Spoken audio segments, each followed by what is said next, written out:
It's Hey Coach with Tim Simpson, Rashard Collins, and Jamal Mondane. Three coaches and friends talk about sports, life, and everything in between.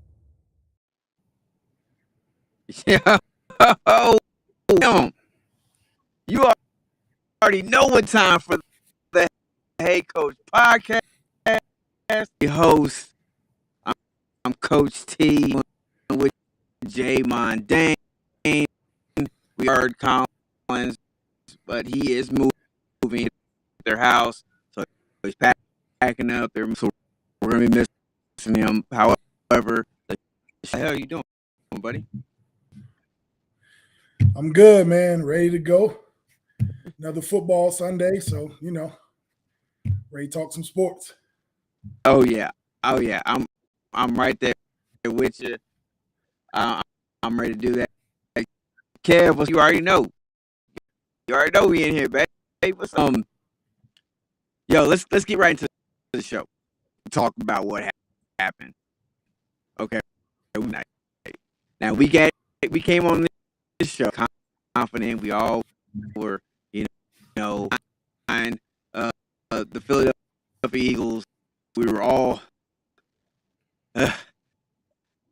it's the Washington Bandos came through out 32. I did not. Jay, I'm sorry. I don't tell the future. I don't know what we know. Okay, and we know the Philadelphia Eagles have thus far this season. They still are a great team. Derailed them as being a great team. Going into that game, the way they were playing off as they're playing, the way Jalen, I did not expect that.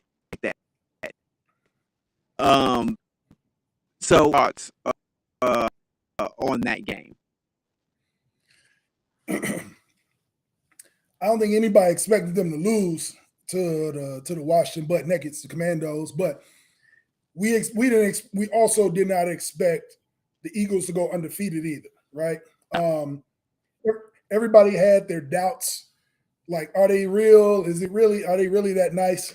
They got to run into somebody. Like, we're not going to see somebody go 17-0. We just didn't know who it was going to be. And they tripped up. It's the beginning of the year, or it's the middle of the season. So it's like, it's okay to catch an L there. It's in a division. You got other teams in the division that have lost games already. So they're still in first place. They're still in first place in the NFC. So it's not the end of the world. But it just wasn't a loss that you expect. But it's NFL. Everybody comes to play. They didn't look good. I think they had three giveaways, so 3 turnovers in that game alone, and they had 3 turnovers the entire season. So we all know that in football, you turn the ball over, you probably gonna lose. You turn the ball over multiple times. That's what happened to them. Is what it is. It was just it was a national TV game. They were the only game on, so everybody got to see it. It wasn't like tucked away on a noon game on Sunday. So they got. It's all good. They came back, responded today. They had a little bit of a scare today, but they almost lost to the Fighting Jeff Saturdays. But they ended up coming back and winning that one, so it was all good. Another day in the NFL. Man, so I think they'll be all right. Hopefully they'll learn from it and keep moving forward. Yeah. And my co-host, he is I don't know how the audio is sounding on his end. It sounded like I was cutting out in trying to get this all figured out. I'm telling you, this show is going to take off because Kev and joins us. We appreciate. Just bear with bad boy going. Okay. All right. So that game was crazy. But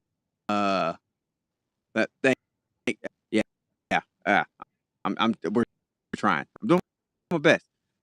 But appreciate the feedback. Now let's jump to Thursday's game. Tennessee. Yeah. I'm tired of talking about the Packers. I and need the NFL to stop scheduling games for him. Clearly, I don't want to talk about Green Bay. Like, so, but when they catch L's, I'll talk about them. So it's fine. I'm with you on that. I'm with you on that. That being said, the Titans won 27-7 and 3, and Packers are 4-7. Excuse me, they don't need. So they I watched. I was so happy for Derrick Henry. I mean, that dude plays so hard, and I mean, that dude is like Goliath. He can do everything. Mammoth. He can do everything. Yes, and now we had talked about this. Yeah. When it came to Tennessee really wants to move to that next level. Henry involved in the passing game, and in that game where he came up with a big third down that game. Yeah. And I thought that was all to do that more. What were some of your thoughts on that game? Well, anybody that knows me, or anybody, I shouldn't say anybody knows me, anybody that plays fantasy football with me, I play fantasy football with a lot of people. So anybody that plays fantasy football with me, they already know I got a nickname for Derrick Henry. They need to coin it. I call him the Tennessee Bully. So you know why I call him the Tennessee Bully? Because he can do everything on the offensive end. He can catch out the backfield. He can break tackles. He's a 3-down back. He's a bell cow. He can carry a team. He's literally won playoff games by himself. Like, he can do it all. So with a healthy Derrick Henry and an offensive line that can protect Ryan Tannehill, they can win games. And this is why they do well come playoff time. I think they can do well because the things that they do well can travel, if that makes sense. So when you get in the cold months, you get in December, January's, defense and running game is what travels in the NFL after Thanksgiving. They have arguably the best running back in football in the last 5 years. And they have a pretty decent defense. I mean, they showed that. They went up to Green Bay on a Thursday night, a short week, and Derrick Henry put on the show. So Green Bay isn't one of the top tier teams in NFL. They are still a good team. They're a prideful defense, though. And he went up there and smacked that defense around. So when you see that, if you're in the AFC and you're looking at the Chiefs, you're looking at the Bills, you're looking at Baltimore, like, you got to look at Tennessee and be like, okay, like, nobody else has a Derrick Henry. And if they can take that show on the road, they're probably going to be a wild card team. So they'll win their division. So they might get a home game. But then after that, they got to go on the road to a divisional round game. And if they can take Derrick Henry on the road playing like that, they can beat anybody, any game. So that's what I took from that game. When I was looking at that game, I didn't think anything about Green Bay because I knew they weren't going to win. My only takeaway was, let's see how Tennessee can go take their defense and their running game on the road in a hostile environment. Lambeau is still a tough place to play. Let's see if they can do that on Thursday night. And they showed out. So I went and saw Wakanda Forever on Thursday, which, great movie, by the way. But I still was checking the phone like, all right, let me see what these scores looking like. But Derrick Henry showed out. So I was able to kind of do both. But that's what I was looking for in that game, to see if Tennessee can travel with that defense and that running game. And they showed they could, and that's what you need in the playoffs. And see, and this has been my issue with him the last. Derrick Henry is an unbelievable beast. All right. Yep. He just run through the line and he's just slick. Okay. That's all he's doing. He just running through there, and he's just, we all know that. But at the same time, if you're any type of, just casual, even a casual fan, you can see if you stack 8, 9, there's not a lot you can do with the running game, pass game. Right. But like I said, like and I said this last week. Yo, if they can Henry into the passing game, from space to where that big body is run, I am. Yeah, I'm dead. If backer or whatever, because he's running over them and they free safeties. It's like if I'm that dude, if I'm one that guy, I do not want to see him on the second level. well, Don't that's let him the get to thing. the Like, second level. that's the thing. When you playing against Derrick Henry, I mean, he's 6'4", 240 at running back. Like, if he getting the ball 30 times a game, by the time you get in the fourth quarter, you done running into this guy. Like, you don't want to run into this dude for 60 minutes. So that's just what he does. He just wears you down. And he's one of those type of backs. He reminds me of an Emmitt Smith, a DeMarco Murray. If y'all, for our viewers, if y'all remember DeMarco Murray when he was in Dallas, he's one of those running backs that needs carries. And if you give him carries, even Zeke is kind of like that. Like, one of those guys, Todd Gurley. If you give him the ball enough times, they're type of running back that needs more carries. Their volume back is what you would call them. You know, Marshawn Lynch. Like, if you get him the ball 20, 25 carries a game, by the fourth quarter, they start breaking your defense down. And that's what Derrick Henry is. So you get a back like that gets the ball that many times, and now you can move him outside. Now you can do trick plays where he's doing Tebow touchdown passes. Like, they're just finding ways to get him the ball. Like, he's just a football player. Like, the Giants do it a lot with Saquon. When you're that good of a football player, you just got to find ways to get him the ball so he can be a part of the offense. Like, he's that much of a threat. So if you get exotic and you could get plays where you could get a Derrick Henry the ball that many times in a game, you're going to find success. So that's what it was. Yeah. You're 100% right on that one, man. All right, let's go ahead and jump to you rocking the jersey. We're going to talk about Falcons. So in the Falcons win in 27. The Bears fall to 3-8, and the Falcons move to 5-6. Yeah. Just a real quick take before I let you run. You know what I'm saying? All things in Chicago, I bow down to the Bulls. I bow down to you, sir. So I'll let you on that one. But 3-8, you know, I mean, I'm not going to say I'm actually okay with, because they haven't given up. I keep looking at the scores. They're 21, 24, some points. They're there. They're having a tough time putting it complete. You know what I'm saying? To where it's sustainable, you know, stretches. Like I said, you know, and I wasn't a Chicago Bears fan, because, you know, most people have been for a long time. You know what I'm saying? But I'm also so I'm a basketball fan, and I'm a baseball fan. Sometimes I root for. I still teams throughout each of those leagues kind of backseat root for. The Chicago Bears team is one of the Eagles right now. Are one of those teams I can on backseat, like, yeah, let's go, guys. Yeah. Go, guys. Yeah. So, Jay, Yeah, I mean, it was a tough loss. These last few weeks been tough losses. But I'll be quick about it. So it's a rebuilding year.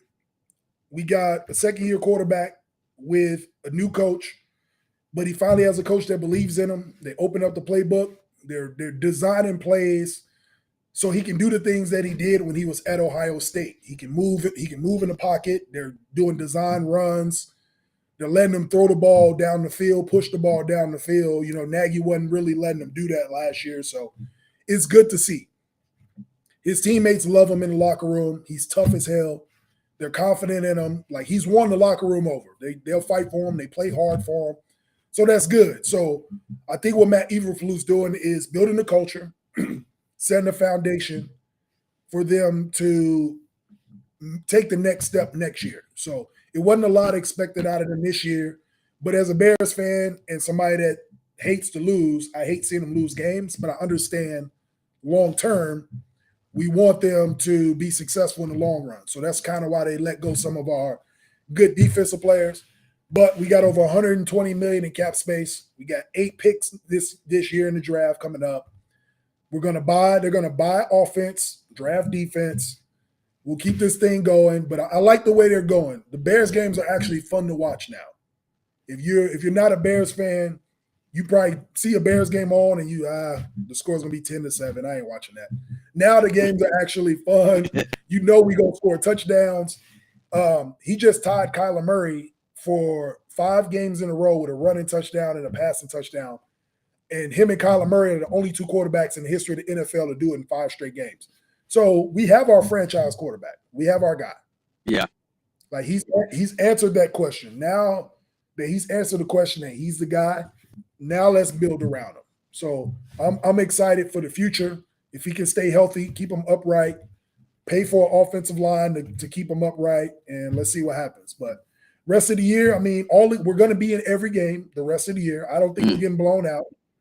And it'll be fun to watch. Hopefully we can get some of these nail biters on our side, and we'll see what happens. I can't argue anything. I can't argue anything you say. I'm excited, like, anytime, because I watching college and then getting to really shine in the NFL. You just find yourself rooting for somebody like that. That seems like he's trying his best. He's doing, and so I what's going on with that?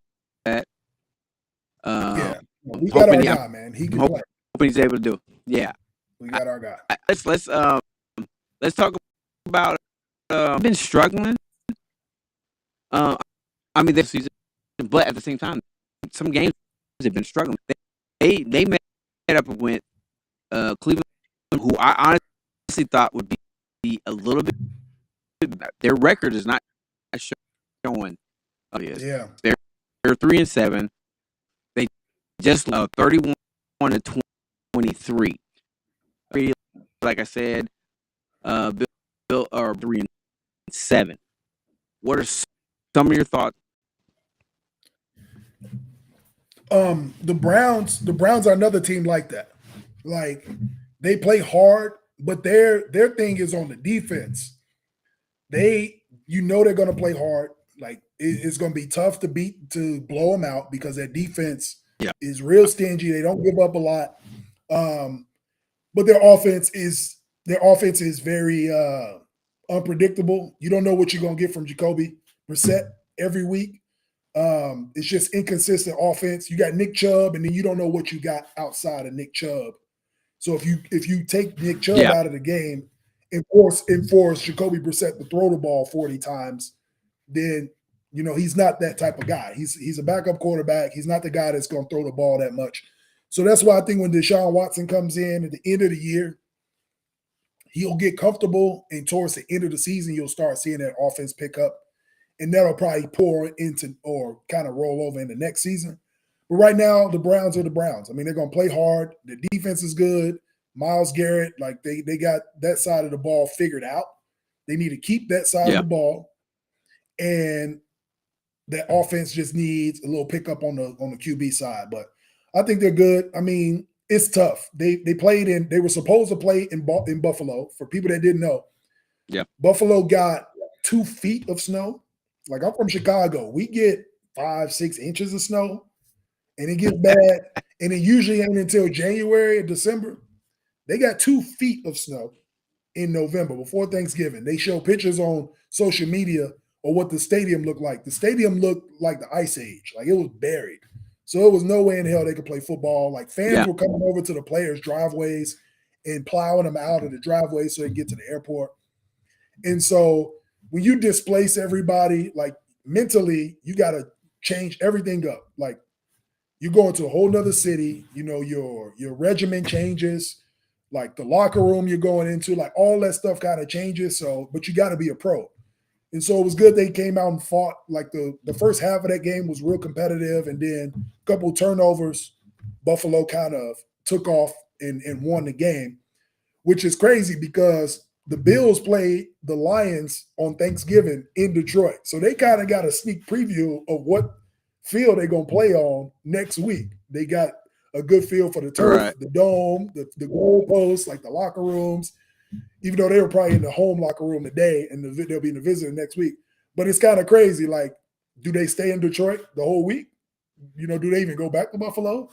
Do they see their family? You know what I'm saying? Do they get their family fly in Thanksgiving, whatever? But I thought that was interesting that they played in Detroit, and then they got to come back to Detroit and play there for Thanksgiving in 4 days. So that'd be interesting to see. It would probably stay there, but you know, But a much needed win by Buffalo. I forgot to add that. Sorry. Yes, they've been reeling. They've been reeling these last couple games. Josh Allen with the elbow, we weren't sure what his health was like. So this was a good bounce back win for them. Agree, 100% agree. I would going into that, I would think that they, you know what I'm saying, because it's probably like a fly family in, do something. It is what it is. But like I said, I mean, everybody, so they can do whatever the heck they want to. Right. No, I agree with you. I was stationed, and Rashard, he would tell you that too. We were stationed in Fort Drum, New York. About, I can remember, all right, at like night, all right, night before morning, like 8 o'clock at night, it will snow, ain't rain, no sleep, nothing. Yeah. Go wake up in the next morning, and they're in 15 or between, you know what I'm saying? And I was like they said, hey, they called 1 o'clock in the afternoon. They're like, hey, we're releasing. We'll see y'all in a couple of days. Like a couple of days. What are you talking about? A couple of days. They're like, bruh. Like, hey, our home, fan, 2 or 3 feet of snow. Hey, look, that's winter up north, man. That's what it is. Yeah, except they got the ocean up there. I mean, hey, that stuff's not. It's not a joke. All right, let's move on. We're gonna talk about a couple of games. We're gonna take a quick break, and then we'll come back more in NFL. But you had well, kind of. The Cleveland Browns, right? You talk about Deshaun Watson set to come back week 13. The Texans. He's in the facility. He's back practicing this week. Practicing, yeah. He's been there. Back. So played today. They played against the Nuggets. Washington Butt Nuggets, man. He played against the Washington Bulls or Commanders, however you want to talk about it. The Commanders followed up a Philadelphia Eagles with the Houston Texans, and they won 20. What? Yeah. So again, this is all Ron Rivera. They're Ron Rivera defense, like they're buying into Ron Rivera. Right. And they love Taylor Heineke.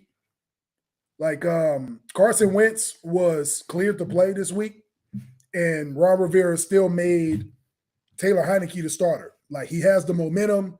He's got the locker room. The guys play good for him. Taylor McLaurin came out in interviews saying me and him have a connection. So you got to ride with the guy that, the players want to play with.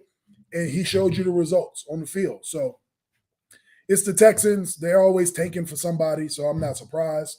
And then you got but they capitalize. Like they don't make mistakes. They don't make big mistakes. They don't beat themselves, and they play defense. So, I mean, they're not as talented as a lot of other teams in the NFL. But if you can do those things in NFL, if you can limit turnovers and if you limit turnovers and you play good defense, you're going to be in every game. And when you play against a team that you're better than, you're going to get turnovers. So they get takeaways, and they get Chase Young back next week. So, I mean, they get even better on defense next week. He was supposed to play this week, but they set him back. He had a setback. Right. He's off IR for his knee. You get Chase Young back going into a playoff push. I mean, in the NFC East, there's 3 good teams in the NFC East already with the Giants, Cowboys, what the Cowboys did to the Vikings. Sheesh. And the Giants and the Eagles. We don't get into that. But if you look at the Washington Bud Nuggets, like they might not make it into the playoffs, but they'll be 9-8. They can be 8. You know what I'm saying? Like they can be 7-10. Like they'll get some good wins. Yeah. And miss the playoffs. They'll be a 9 seed. Just on the outside looking in, but nobody expected that from a Taylor Heineke led Washington team. So, it's an impressive win. Every win they get is impressive. Like it's interesting, okay? Because this is the quarterback of Washington, right? Am I correct on that? Who's that? In Washington.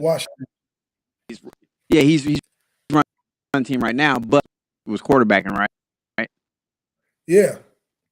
Okay. So now, just bear with me here. Prescott. Okay, we can we can all right. It's crazy how some of this work.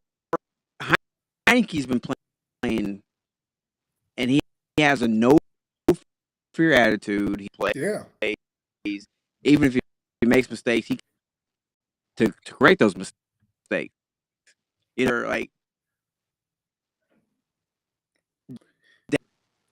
he's got enough. He's got a nothing to lose attitude. He's the backup. Like he's like.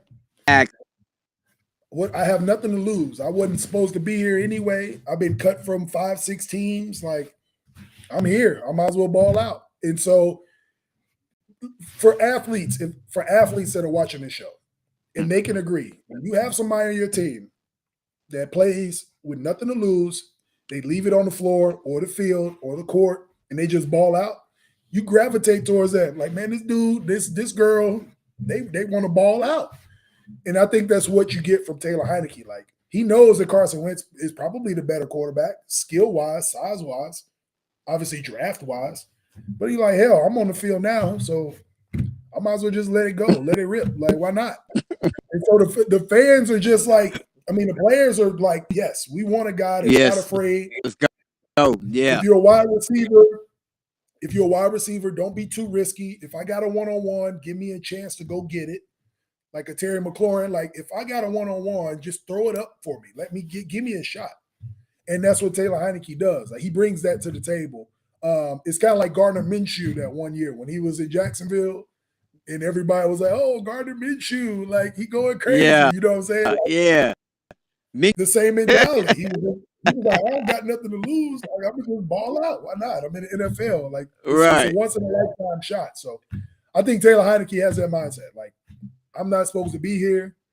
It's once in a lifetime. So let me just ball out, and the chips fall where they may. Nobody's expecting anything from us anyway. Like, just don't make any catastrophic mistakes and play ball. So he knows how to play the game.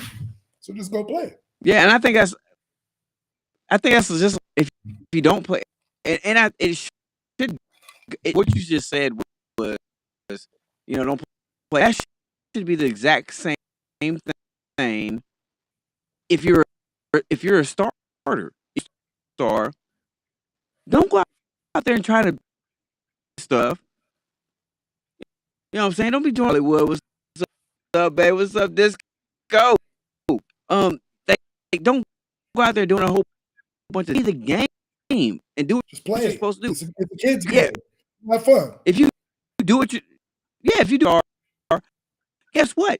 You're still level above everybody else. Exactly. Like, go out and play. Like, why not? That's like Tom. Like I used, some of the great quarterbacks that played. Me was not. He's an athlete. He's not an elite athlete. He's not gonna. He's not gonna. Just blow by. Okay. He's not just gonna blow by you or something. Always. Here's the thing. What I love about Tom Brady, try to make the right play. I let people talk about LeBron James. Well, he's not really a scoring guy because he doesn't. It's because he's just a player. He tries to make the right play. That was always. That's what I said when it came to a play. I said, if you just do what you're trying to do, try to go for the extra, highlights come. Because even when you try to make it look really spectacular. Okay, look here. Quick break. All right. We're going to be right back by now. All right. We're not talking about 12 seconds long. And we coming. Don't you move. You better not go nowhere. All right. So we'll be right back with more head coach, the rock and rolling Jay Mondane. Yes, sir.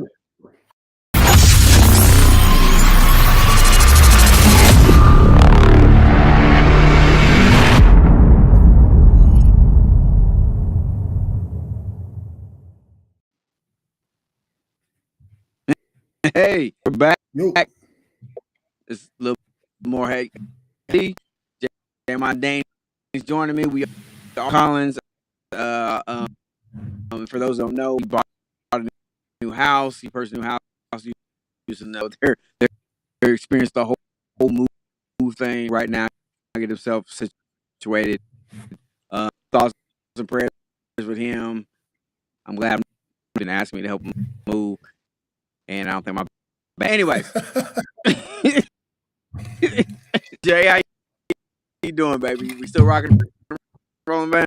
Yes, sir. I'm good, man. I'm good. I want to talk about these mid-season awards that these NFL players. Oh yeah, get, man. We about to get into that.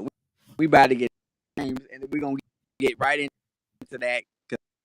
I'm here to hear what you got to say about those music. All right, so we just talked about the Texas and the Commandos or butt nakeds, however you want to say it. There's actually wow. Well, okay. So I'm just gonna run down a couple of scores, and then you just pick out a couple.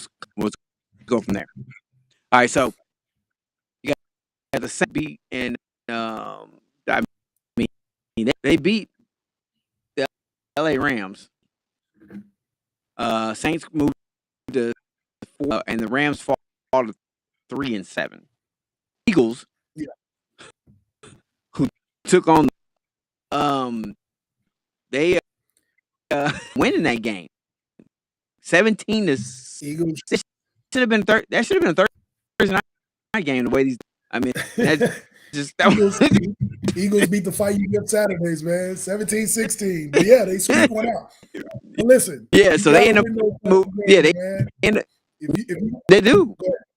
If you're gonna be a Super Bowl contending team, you got to be able to win close games. You got to be able to win the blowouts. You got to be able to come from behind. You got to face adversity. Like, it's still the NFL at the end of the day. These dudes get paid too. So you still, like, everybody tripping on Jeff Saturday. I had a post last week. I was like, anybody that loses to Jeff Saturday the rest of the way need to be on the hot seat. But in all seriousness, I saw that. In all seriousness, though, quick point about the Colts and the Eagles. The serious thing about it is Jeff Saturday wasn't there. It did not come there for the X's and O's. Like, he's letting the coordinators coach. They're scheming. They're doing all that. Jeff Saturday is a leader of men. They brought him in there to galvanize and to build a morale. That team was tired of listening to Frank Reich.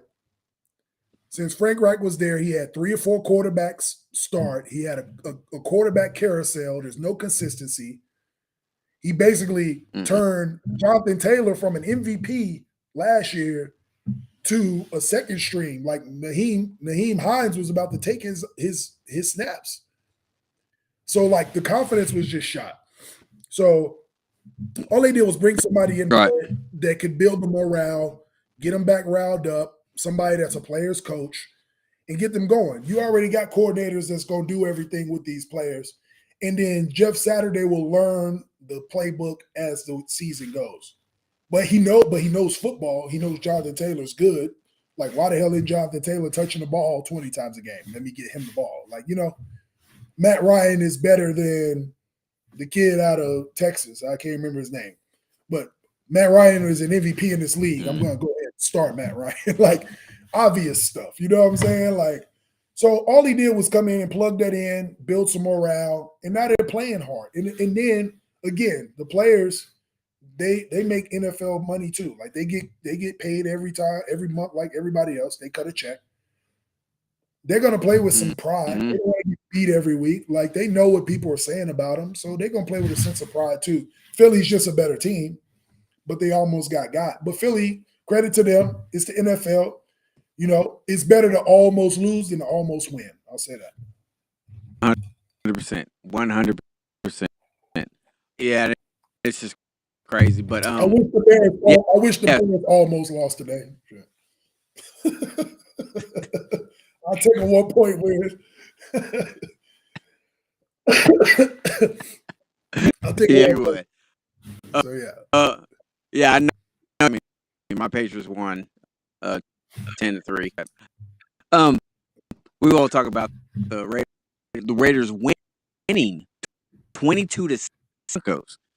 In overtime, Raiders moved to 3-7, and the thing got me was I watched that last play. Like I didn't get because I was out, move some stuff around for my boss and everything. I got to get back to the house just in time. Final play. And I was like, yo, hey, the move that Adams made, where he hit him with that dude at the inside, and he broke. Bam! Are you serious? I was like, yeah, game. Mad as all get out. Yeah. Now Devontae Adams is the guy. Like, he is that guy. Like, everybody's talking that dude. Everybody's talking Justin Jefferson, Jamar Chase, Stephon Diggs, rightfully so. But relax. Yeah. We still got DeAndre Hopkins, Tyreek Hill, Devontae Adams. Like, the young guys can chill. Yeah. Like, Devontae is that dude. All right. I've seen him in our division for like 8 years. Like, he's that guy. Okay. Know him. Chill out. I know you know him. The team's not good, but trust me, you put him up against any other wide receiver in football, and Devontae Adams is that guy. Simple as that. And he shows you every week. Yeah. He's that guy. He can run every route in the route tree. He's nice. He's got the nicest hands. Yeah, I used to hate him. Physical. Yeah. Yeah. I hated playing him because we couldn't guard him. Like, our defense, arguably, we had the best defenses against them, and he used to bully us. He get 8 for a buck 10 and 2 touchdowns. It's like, and we know the ball going to him. Like Denver. Yeah. Darren Waller hurt. They got Darren Waller out. They got Hunter Renfrow out. Yeah. Mm-hmm.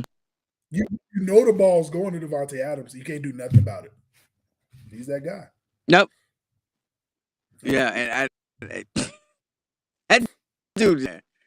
All right, let's move on. Against the Steelers, 37-4. First Steelers fall to 3-6, getting dangerous close to season. Yeah. Like, it crazy, man. He's on his first, but you know what? After his tenure there at the state, you know, some of these getting blown out. I mean, they're in fairly close games. So I'm getting to the point now it matter to me right now. In this NFL season, the records are not much. The top teams are going to be the top teams, as we've had so far. Teams like that, Giants, teams are their records are what type of team they really are. Others, their thing is I now suffering from the simple fact really established a back Ben Roethlisberger. They never and I think they never got a backup plan. They never drafted him. And when they got Mason Rudolph, I was like, Mason Rudolph he's not the guy that's gonna take the reins from Big Ben. So maybe Kenny Pickett is. He's just not ready yet. And honestly, I think Big Ben retired. Big Ben probably retired 2 years too late, honestly. They should have brought in. Agreed. They should have brought in a veteran quarterback. They should have traded and got a veteran backup, that a Chase Daniel or somebody like that type.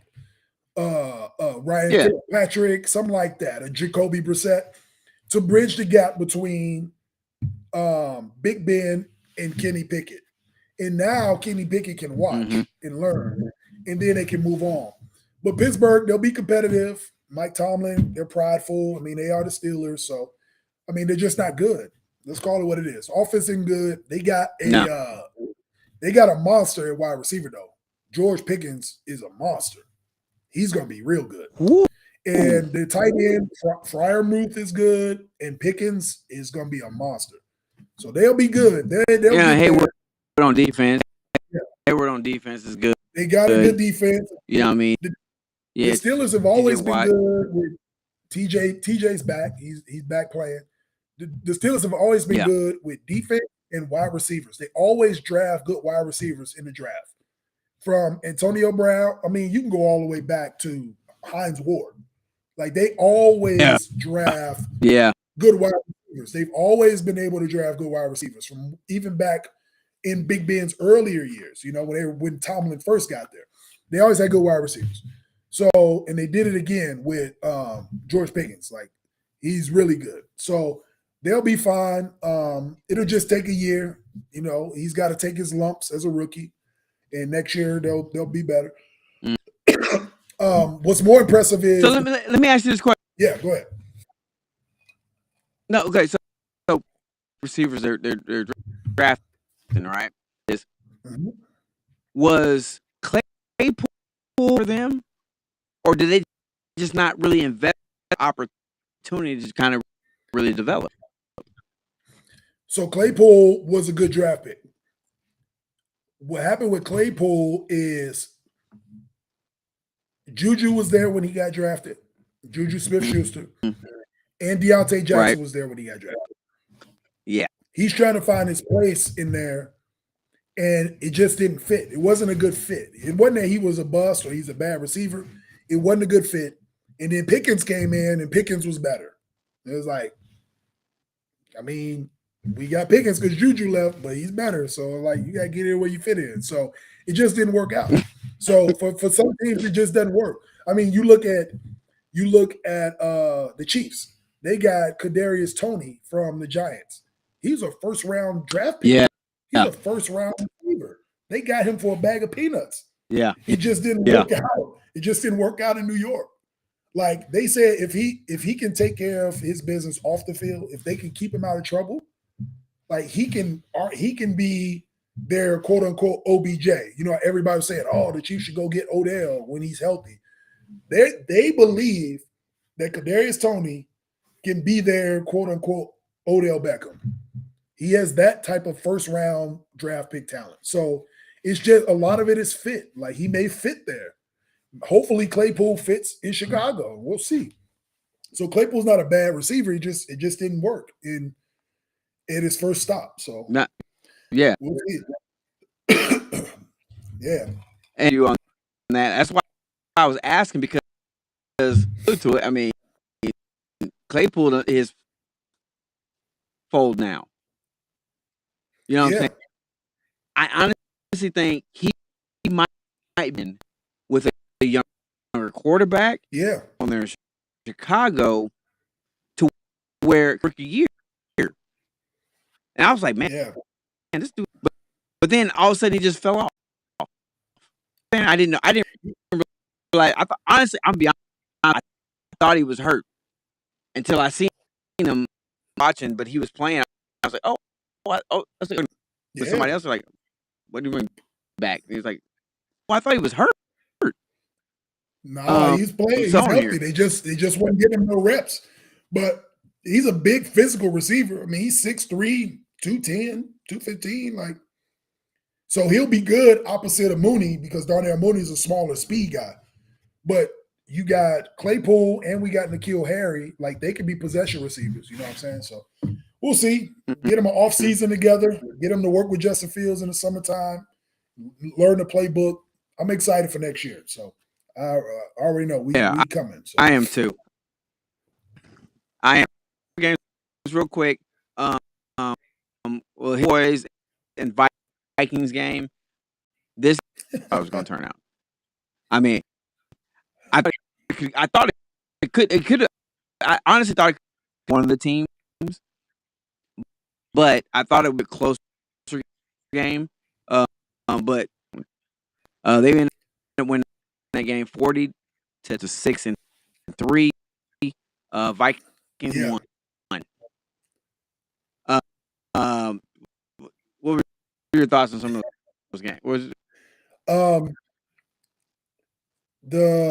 The Vikings laid an egg at home. Simple as that. Dallas came to play. It was a huge win for Dallas. The only thing I hate about it, I love when any NFC North team loses other than the Bears. That's a great day. The only thing I hate about it is now I got to look on social media all this week and see we them boys because Dallas won a football game. That's the only thing. That's the only thing I'm not looking forward to. We them boys. Like, come on, man, y'all. It's like they log out of social media or lose their password when they lose a game. But when they win, we them boys. That's the only thing I don't like when they win. But I mean, they balled out today, 40-3. Like, you don't see that in the NFL. Like, you don't see teams get beat like that in football. Like, football is right. Of all the professional sports, football probably has the most parity. Even based on the schedule. Like, half the teams that made the playoffs last year won't make it this year because there's so much parity designed in football. The schedules are designed for you to go 8-8, quote unquote. Now there's 17 games, but it's designed for 500 football. So the fact that they got beat by that much, the spread was, I think the Cowboys spread was 3.5 on the road, which is a lot in football. And they end up winning by 37 points against an 8-1 team. So what you'll hear all this week on these shows is we told y'all the Vikings were frauds and blah, blah, blah, just because they lost one game. Like, they lost a game, they got their head cracked, but you come back next week and you got to play again. I mean, this is probably a good loss for them too. Like, they know they can't go in every game looking at their record. They got to actually go out and play. But Dallas is a good defense. We all know that. They got a championship defense, but they always figure out a way to lose. They figure out a way to beat themselves, but it was a good win for them. That's what I took from it. Yeah. I just don't want to hear we them. I don't want to hear we them boys. I agree.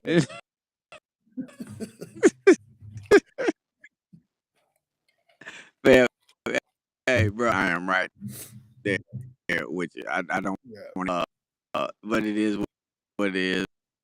But last game we're going to talk about, well, game. But last game we're talking about, right, that's the Chiefs and the Chargers. 7-6 right now. Yeah, it's on right now. With 3 to go in the first quarter. Yeah, so Chiefs are 7-2, Chargers with a record that you year, especially after having the year they had last year. Yeah. So with it being 6-7 in February right now, who you All right. So I had the Chiefs. I got the Chiefs winning this game. The Chiefs are a better second half team this year than they have been in years past. It's like they need a half to figure a team out, make the adjustments. But also, it's a divisional game, and the Chargers always play them tough. Like even I've been to Chiefs games where the Chargers have won. Justin Herbert throw for 4 touchdowns. Like it's happened. So the Chiefs they always get played tough by the Chargers. The Chargers, when healthy, might have the best roster in football, but they've been decimated by injury. Like on both sides of the ball, they have the team. Like they were predicted to win the division by most quote unquote experts. They were projected to win the division, but and like it's we all said, because of their quote when he says quote us because we didn't say that. right. But yeah, so these experts, but no, but the reason that they came to that conclusion is because of the roster, right? They have a really good team, but they've been injured.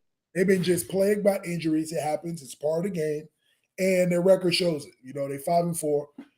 I don't have them winning tonight. They're at home. They could very well win tonight. The Chiefs kicked 2 field goals, but Justin Herbert marched down the field, boom, boom, boom, touchdown. Like he does that against the Chiefs for some reason. But in the second half, the Chiefs always make an adjustment, figure it out, and then him and Mahomes turn into a shootout. And then the Chiefs will win 33-30 or something like that. Like it always happens. So we'll see. But I still think the Chiefs. Let me ask you this question then. Okay. Yeah. The Chiefs. All right, Tyreek Hill. Yeah, the chefs. the pup.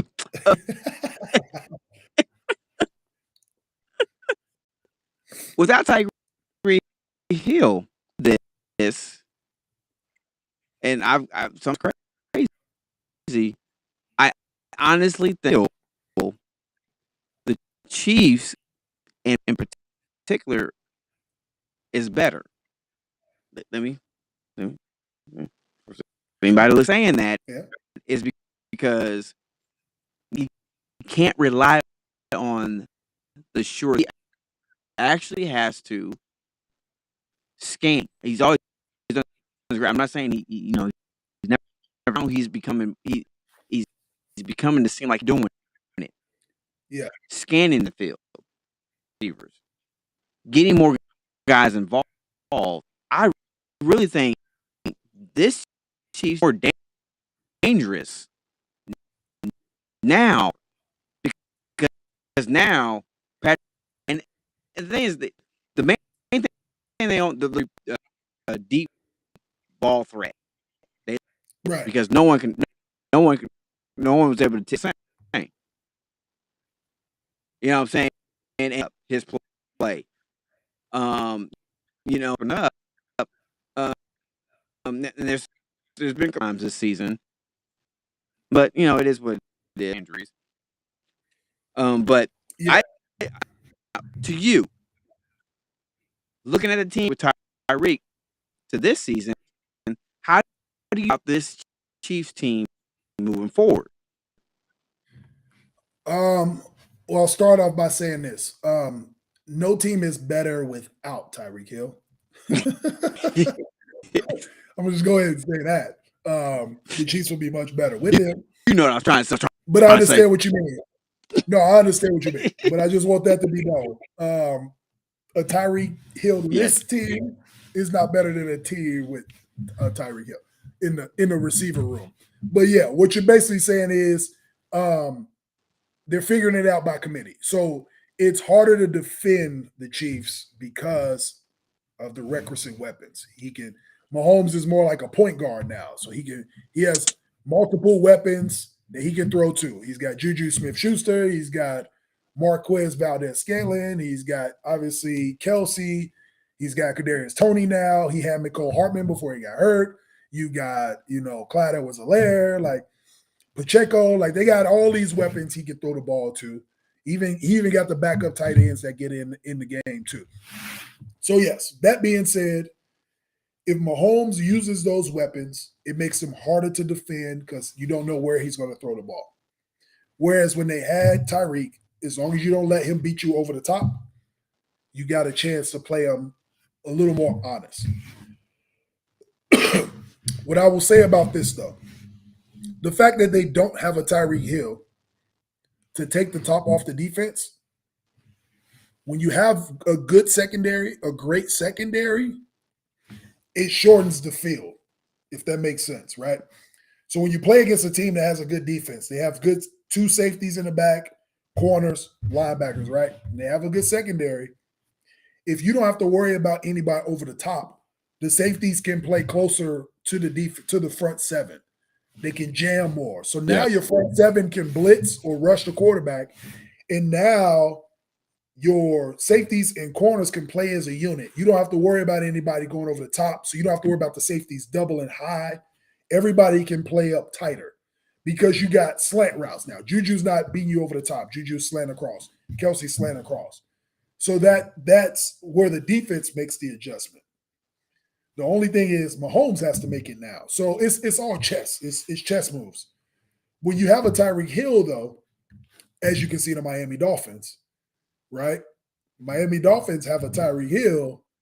Now it's like, all right, how do we play them if we got somebody over the top that can beat us at any point of the game, right? And then we got we got that other guy on the other side of the field we got to worry about too. So that's what Tyreek Hill brings. Yeah. It's a fear factor. You have to account for him no matter where he is, or you can get him the ball in the flat and he can run for 40 yards. Like if he gets any open space.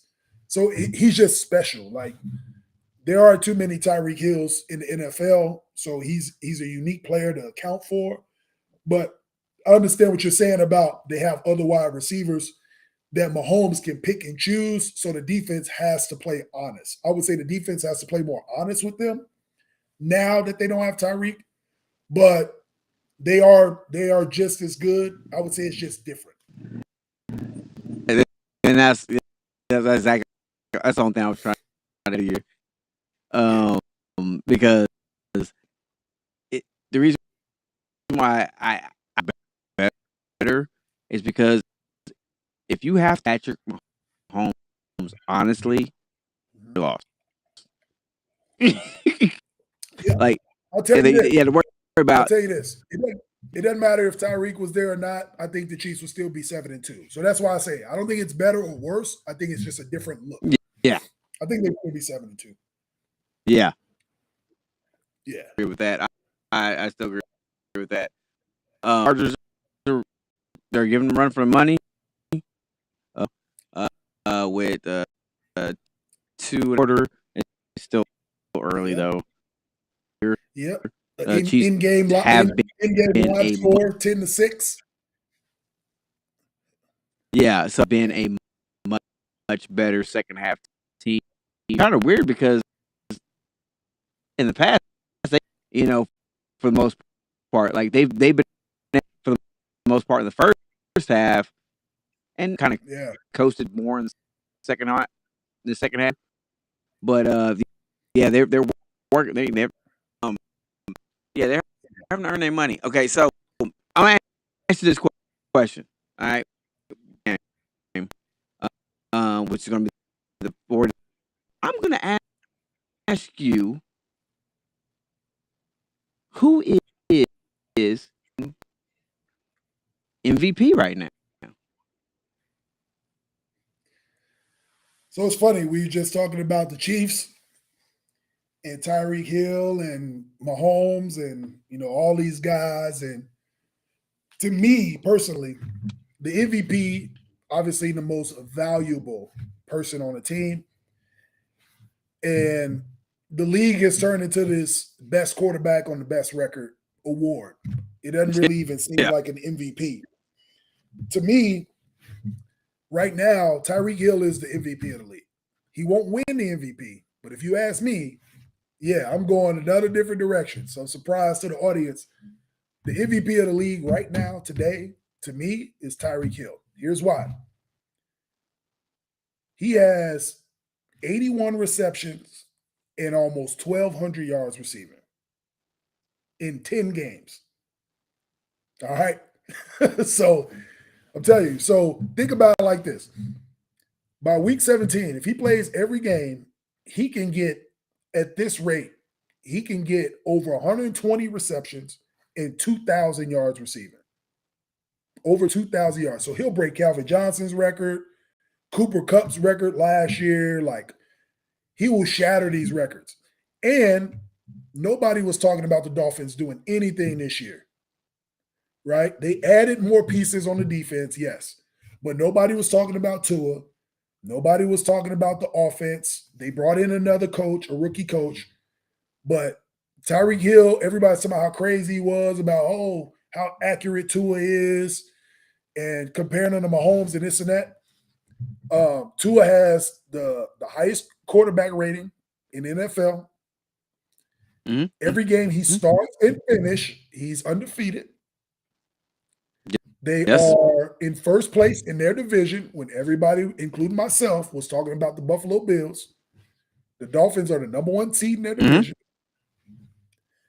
Yes. And number 10, he puts on a show every week. So in my eyes, the most valuable guy, I think if you take Tyreek Hill off that team, how many wins do they have? So I'm going to go with that. Obviously, you can go with a quarterback. Everybody say Mahomes because of their record, or you can look at Jalen Hurts. Like, everybody's playing great, but I'm not going off of the quarterback on the best team with the best record. I'm going off the guy that is producing. He left Mahomes, and everybody was like, oh, what is he going to do without Mahomes? And he's having a career record-breaking year without him. So I give it to Tyreek at this point. Here's what I'm going to do. I'm going to not only going to agree with you, I'm going to double down. For the simple fact is 3. Okay, Chiefs are 7-2. They're going to be 7-3 in this night if they're not careful. What I agree with on this,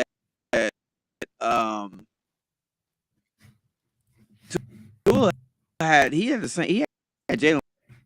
Okay, yeah, he had some injuries and this and that. But guess what? You had guess what? Now they can't. They got to play wild straight up schemes to try to and I just think Hill is such a, like you alluded to, he's such a difference maker that he has single-handedly that team offensively. And he's very accurate. He's very, like you said, when he's been healthy and he's undefeated. So guess what? How about you get people to protect this dude? Undefeated season. Yeah. And win another Super Bowl. Now what? How would that get another undefeated season? Right. See, that's what I'm saying. Like, I know he won't win the award, but if you're asking me personally, watching football of all the players in the league, and I'm going off of what people expectations, all that.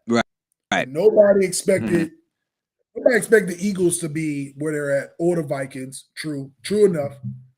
But Tyreek Hill, he has if you would have told me that Tyreek Hill was going to have 81 catches for 1,148 yards by week 10, I'd have been like, Patrick Mahomes is throwing him the football, right? You're not thinking what other quarterbacks throw him the football if he has those numbers? Joe Burrow, maybe, like, you know what I'm saying? You're not thinking Tua's doing it. So you got to give both of them their props. Like I said, Tyreek won't win it. Yeah. I'm going to go outside the box, and I'm going to go with Tyreek, number 10 right now, man. He doing his thing. You got to give him his props. I'm with you, bro. Everybody was like, oh, he just want to take his money, go to Miami. They're actually playing winning football. The Dolphins will be in the playoffs. Yeah. They might win their division. They'll get a home playoff game in Miami. The only thing I worry about is if they're going to be able to travel up north in December and January and play football because they're in Miami. But in this regular season, it's a regular season award. I'm looking at Tyreek. But if we're talking, I think Tyreek would be the only one that actually played in Kansas City Exactly. for so many years. So exactly. But he'd be like, everybody hey, just throw the ball. I'm gonna go get it. Just throw the ball, move it. Okay. Ball to me. Give me a chance. So okay, so let me ask this question. Talk about the MVP. So who would be your at this point in time? Coach of the year? Man. I know, right? It's a lot of coaches that could get it. Kevin Stefanski can get it, obviously, from Philly. Nobody expected that. The new coach in Minnesota, I can't remember his name, but he can obviously get it. Yeah. But I'm gonna go away from the obvious choices. Let me think. I'm gonna go with if they keep winning, I'm gonna go with Pete Carroll. I'm gonna go with Seattle. Seattle was supposed to be, all right. Pete All right, Carroll. I can get behind. When Russell Wilson left, everybody said the Seahawks are tanking. We thought the Seahawks would take it. With Geno Smith, nobody thought anything for Geno Smith. The last we seen of Geno Smith, he got beat up in the locker room for the Jets. Nobody heard or seen anything from Geno. So we like, Geno, they gonna go 2-15. And they might win that division. Right. They might win that division. If they win that division, I'll say this.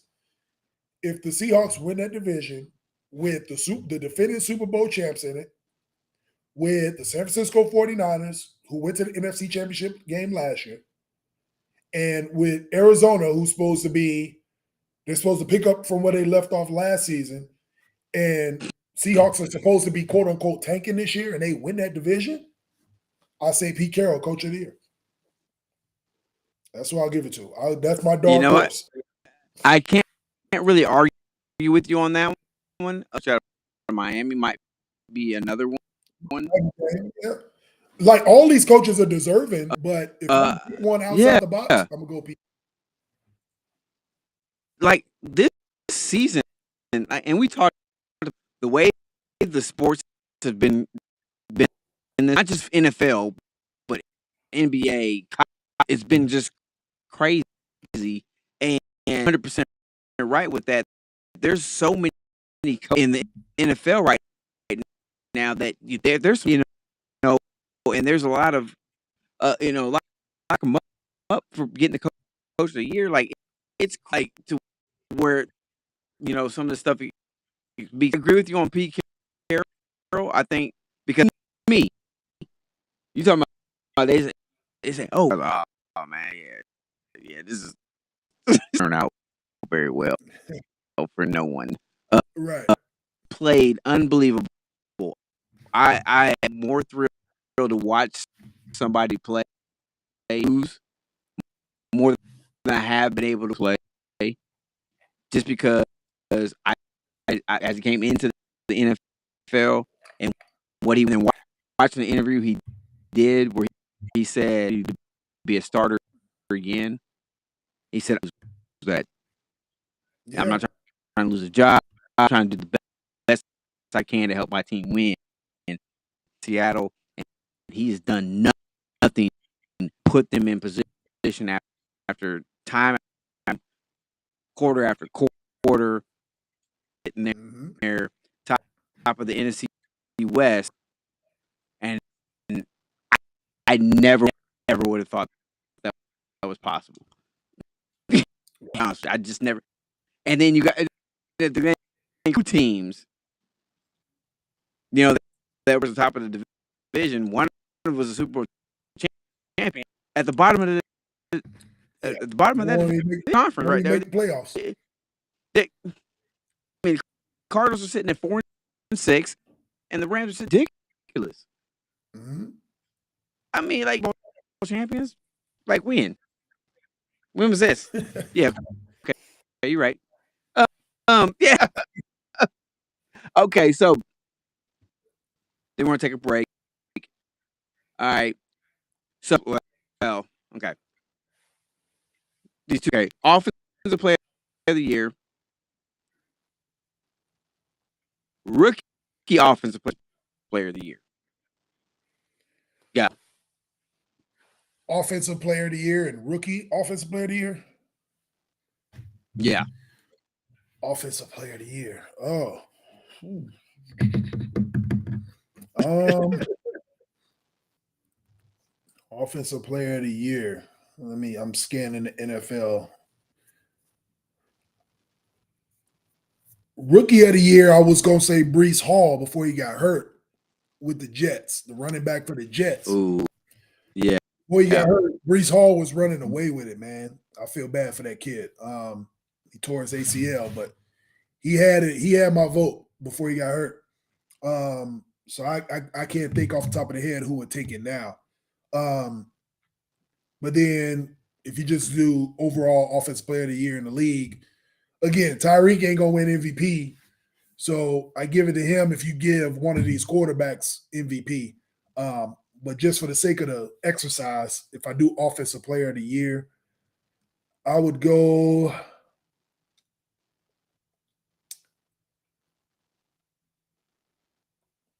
Man, I'll probably go Jalen Hurts.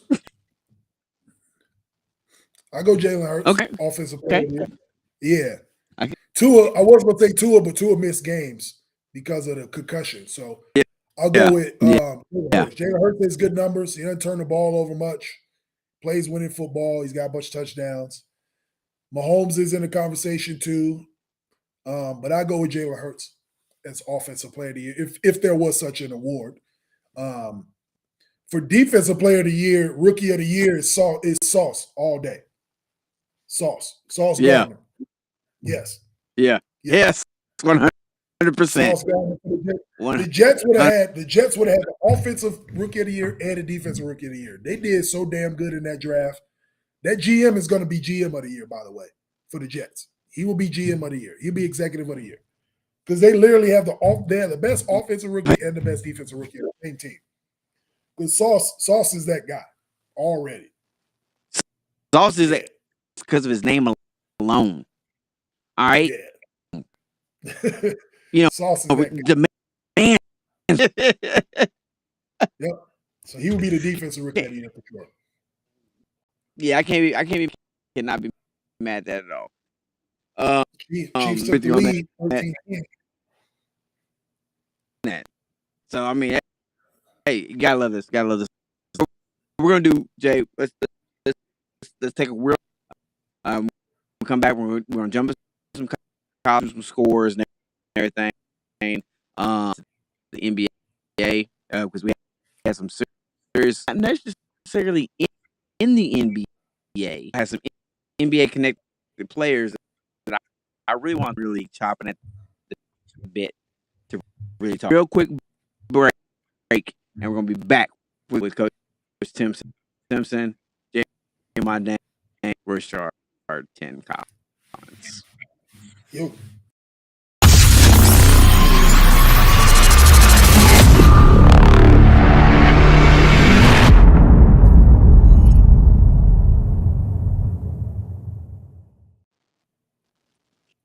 Everybody, how you doing? Coach, I'm Coach Tim Simpson. I am Dane. We are missing.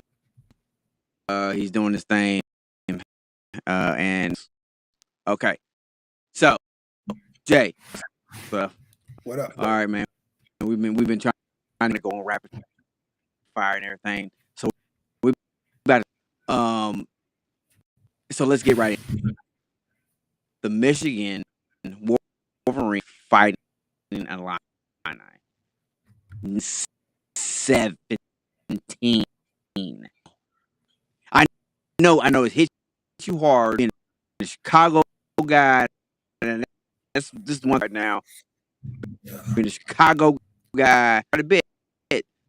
So with that loss, they fall to second, moves 11-0. Got that right. now? Been a rough football weekend, man. If you're from Illinois, rough football weekend. We had that game. Illinois dropped 3 straight. That loss was tough. Yes. We played Michigan good. Obviously, we showed the country how good our defense is. They scored 1 touchdown in the first on the opening drive and kicked 4 field goals after that. So that lets you know we have a top tier defense in college football. We got about 3 or 4 pros on that side of the football too. Witherspoon, he'd probably be a second round draft pick, second or third round guy. It was close. They had a questionable call. The ball literally hit the dirt on the third down in the third down conversion, and they didn't overturn it. They let the call stand, which is ridiculous. Just some miscues in the fourth quarter, man. Some questionable fourth downs we went for. I didn't like. I don't know if it's because of the weather. We just decided to go for it instead of kick the field goal, but I wasn't too happy about it. But yeah, they played hard. Obviously, we can score touchdowns on Michigan. Their defense was supposed to be good too, but we scored 2 touchdowns on them, and they only scored 1 on us. They just got more field goals, but in the end, they won the game. So we got to take the L. We're bowl eligible, but we'll probably get one of these before Christmas Day bowls, which I'm not excited about. Right. But it is what it is. The Illini ain't been in a bowl game in about 10 years, so I'm excited. At least we get a bowl game, but wish we could have knocked off Michigan. That's good. Yeah, good. That'd be. Hey, but you know what? She's got this coming up, and that's Ohio State. So, I mean, they may not get off the hook yet. Now, another game for I was going against the Baylor Bears, honestly, and I think Rashard had said coming up, thinking that at least win by 14, 29-20. TCU comes out. They moved to 11 balls to 6 and 5. What are your thoughts on that game? That TCU Baylor game, so I had those up on my TV side by side while I was watching the Illinois Michigan game. I had them side by side. TCU was getting handled. Like whoever's watching the film, they're gonna learn something about that game. Baylor had them on the ropes, and TCU drove down the field and won off a game-winning field goal. Like we talked about in the NFL, you got to win those close games too. If you want to be a champion. But yes. That was too close for comfort for TCU. It was on the road. It was a tough game. It's a division game or conference game, so I get it. But you learn if you watch that game, you learn something about TCU. It's some things that you can do on their defense that'll work because Baylor was moving the ball pretty easy.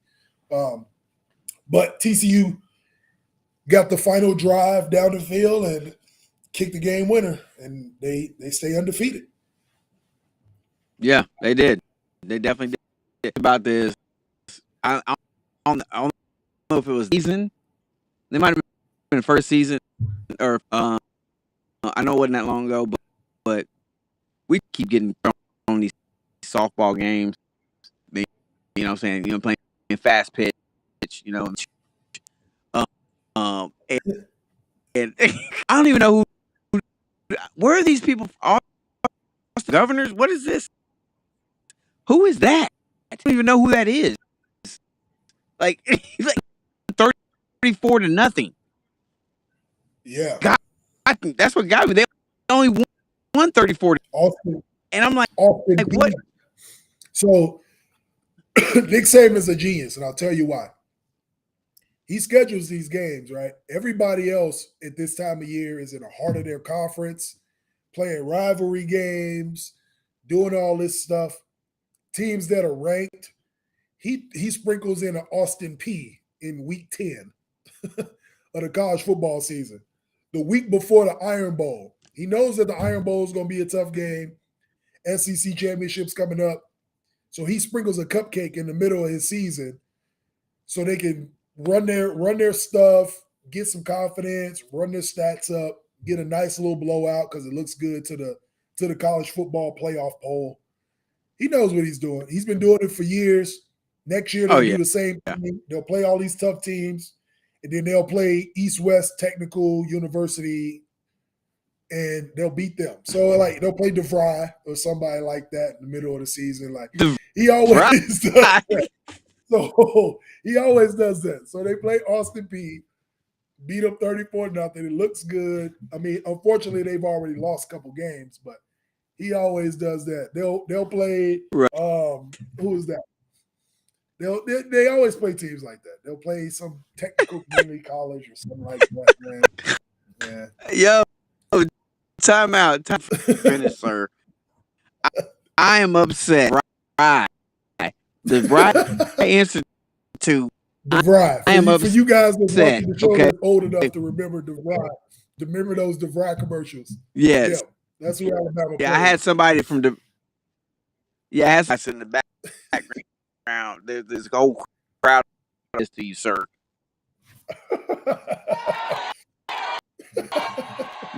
Yeah. They're for saying DeVry. Yes, sir. Yes, sir. Yo, that man. Okay, yeah, I'm sorry, sir. Continue, please. I hadn't heard DeVry, and I don't know how.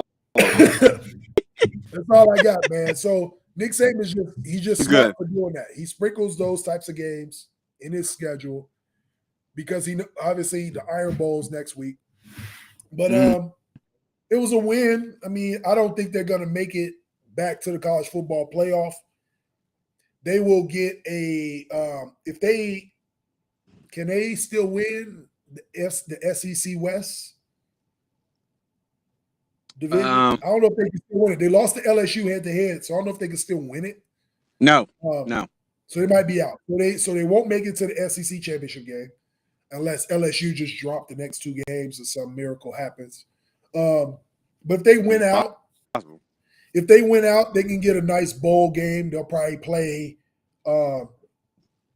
closer to New Year Eve. But I mean, it is what it is. This is their season. So the Iron Bowl, they'll get a nice win there if they beat Auburn, and they'll be that. They'll be 11-2 or 10 something like that. Yeah, something like that. This is what I'll say. Nick Saban being a genius as far as that's concerned, because I know I give, you know what I'm saying, because one of the things, it's not I'm not used to seeing them be like them. You know, that is smart, like this. Yes. You know, going towards the season, because then some rest. You know what I'm saying? You give those other a lot of minutes, but do play minutes. You and you can do some stuff like that. So yeah, I just, like I said, I like messing around with. I love Nick Saban. I think he's a phenomenal, you know, and he's done a fuck you putting in NBA players, and NFL player, or putting college. I ain't got no problem with that. Now let's try to move. We're gonna wrap. Beat Boston College 44. I knew they were, but then I look at that and I was like, you beat Boston College for nothing, but yeah, right, governors. Okay, anyway, Ohio State beat Maryland. Penn State beat 55-10. Yeah, Penn State. Yep. Taste out of taste out of Miami. 40-10. Put smackdown on them, yeah. He was smacking the mess out of South Carolina beat the 63-38. Now that, what are your thoughts on that game? Because they were in the running. Yes. Towards the college playoff. So what do you got for that? Hey, listen, it was all good just a couple weeks ago. Tennessee was the number one team in the country. They jumped over. they they jumped over Georgia when they beat Alabama. They jumped Georgia to be the number one team in the country, and then Georgia smacked them around. Was like, chill out, fall back. We the defending national champs, and Spencer Rattler threw 6 touchdowns on them yesterday. Just walked all over them. So I mean, hey, I don't think they'll make it back into the college football playoff. They had their chance. That's the thing I like about the college football playoff, and everybody be all excited about the rankings in August. And I always say, and you can go back and watch our other shows, none of this matters until Thanksgiving. Now, here we are at Thanksgiving, and look at where we're at. Alabama done lost 2 games. Tennessee got smacked around. USC is in the top 5. TCU is undefeated. Like, we'll see. We'll all see. Michigan, Ohio State have to play each other, so one of them will lose. It ain't who you lose to, it's when you lose. We'll see. And then the last game we're going to touch. First of all, for everybody that's from Utah, okay, I the last show that I didn't realize that Utah football squad that actually was doing advertisements for that. And I'm sorry, I'm a big fan. But they're 8-3 to the Oregon Ducks. 20. I'm not mentioning this game because I'm not mentioning the game because of my comments. Like the fact that the Utah Utes 20-17. Yeah. Now Oregon, and I'm not going to say that I don't know. Be a defensive team, powered scoring. I'm not saying they never had a defense, but the fact that they're number one, they were only 2. They gave up 17 points to me. Yeah. So, hey, how do you feel about that game? Yeah, no, I picked Oregon to win that game. It was in Oregon. Utah has been good in the Pac-12 the last couple of years. They won the Pac-12 a couple of years ago or last season. They've been good. Utah was ranked 10th. Oregon was ranked 12th. And I think Oregon just moved to 10 today in the new rankings. But again, they're a classic. It's not who you lose to, it's when you lose. They lost that first game to Georgia. They got smacked first game of the year. And they've been moving along ever since. So, I mean, a good win for Oregon. They got the Civil War game this weekend against Oregon State. They win that one. They're in the Pac-12 championship against SC. We'll see what happens. One of them will go to the Rose Bowl. Yeah. Other one might be in the college football playoff. So we'll see. So I'm gonna ask you this: has your could be the possible this year changed at all since this of watching college football is the same? Do you say I can get it? these hands are ready to eat for everything. I'm just asking the question. You know, or do you say you know what? I'm just gonna have a prediction. I don't know, man. It's all the same. I mean, it's all driven by money. They're going to try to get the teams they want in the college football playoff. They want 2 SEC teams in if they can get them because they know they travel well. They want a Big Ten team and a Big 12 team. Like that's the formula. They don't give the West Coast teams any love. But if a West Coast team goes undefeated or 1 loss, you ain't putting a 2 team. You're not putting a 2-loss Big 12 team in over a 1-loss Pac-12 champion. So you got to move them in. Right. It's all generated by revenue. Which teams have the biggest following, who's going to come to the game, and who's going to have the tickets. It's the same in college basketball when they do it by region. Like, it's no accident that KU is usually in the Midwest region because KU fans travel, and they want the money. So it is what it is. Duke plays in the East. Yeah. Zaga's always in the West. Like, we already know what it is. So same thing in college football. If they can get 2 SEC teams in, they will. But I know I'm guaranteed the committee was pissed off that Tennessee got beat like that, because now they have no argument to put them in. And Alabama already lost 2 games, and them beating DeVry yesterday ain't gonna get them in either. So with TCU winning, they stay undefeated, and if they win the Pac-12, you have to keep TCU in the college football playoff. So we'll see what happens. That's how I feel about it. Sir. Right. They That's who just they played. they just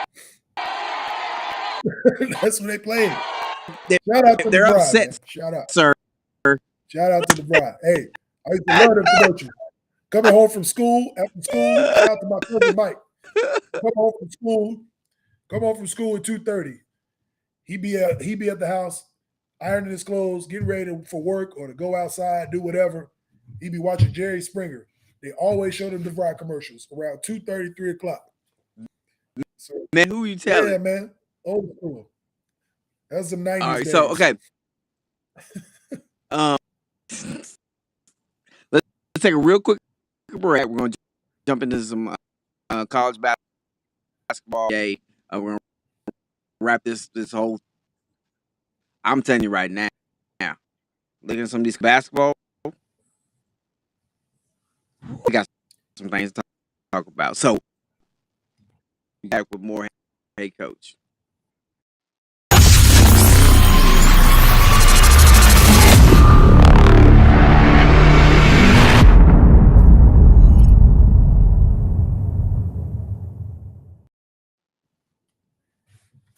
Hey. With more Hey Coach. I'm with Jay Mondane. Like I said, we're Collins, but you know what I'm saying, he's here in spirit. We need to talk some college back. Okay. Yes, sir. I realize I think I realize why you're right now. Because I'm for right now with Gonzaga, and pretty sure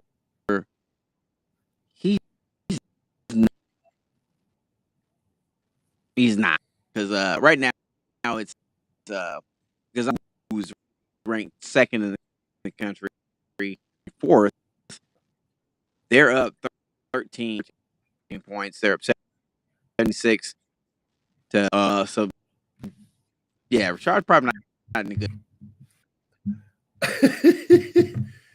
His Raiders won though, so he should be okay.